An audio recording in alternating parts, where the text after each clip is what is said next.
kapla falabo, samigo bome. Gebu kapla falabo, samiga bome o.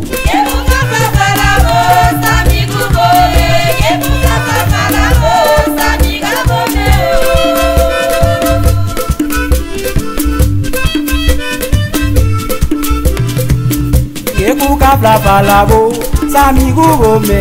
Gebu kapla falabo, samiga bome o. Gebu kapla falabo, samigo bome. Gebu kapla falabo, samiga bome o.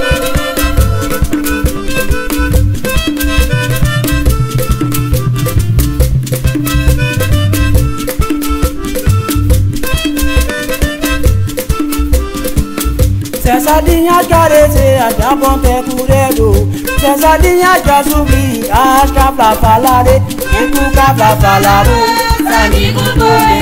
E tu cabra falaro, amiga bome.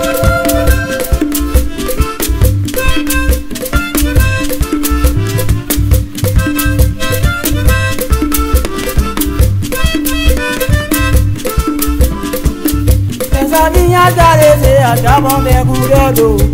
Sardinha já subi, pega os cabra falare. E tu cabra falaro, amigo bome. E tu cabra falaro, amiga bome.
Ranca mandioca, ranca mandioca, mandioca, mandioca, ranca mandioca, ranca mandioca, ranca mandioca, mandioca, mandioca, mandioca, mandioca, mandioca, ranca mandioca, ranca mandioca, ranca mandioca, ranca mandioca.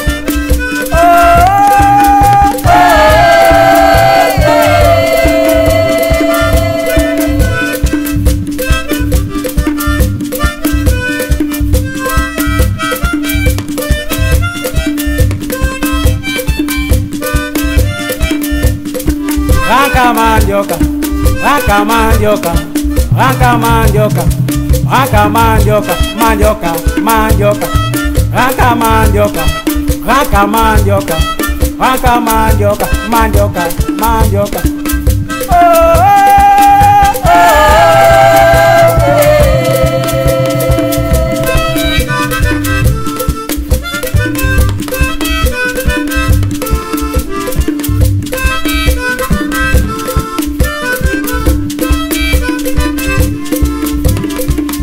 Gebu kapla falabo, samigo bome.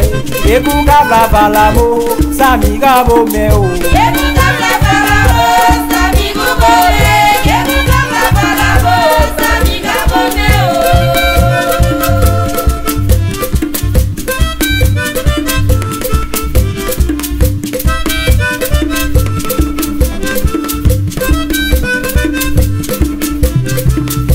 Sardinha carece, a cabo me buboca.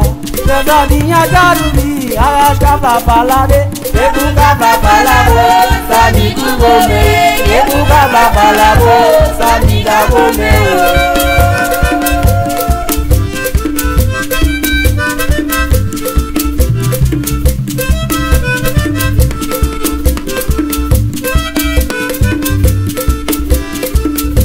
Sardinha carece, a cabra falare.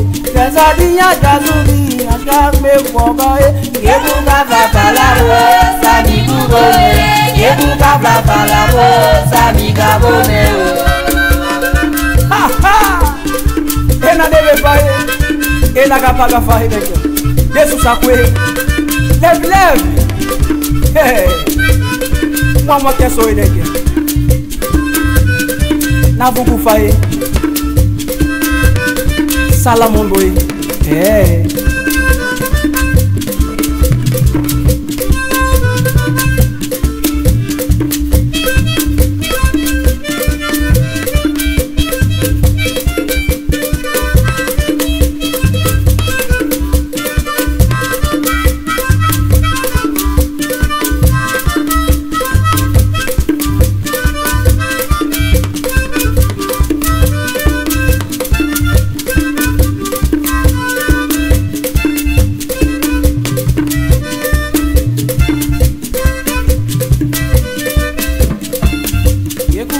Fala bo, samigo bo me.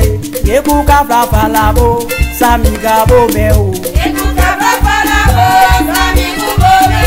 Yeku cabra fala bo, samiga bo meu.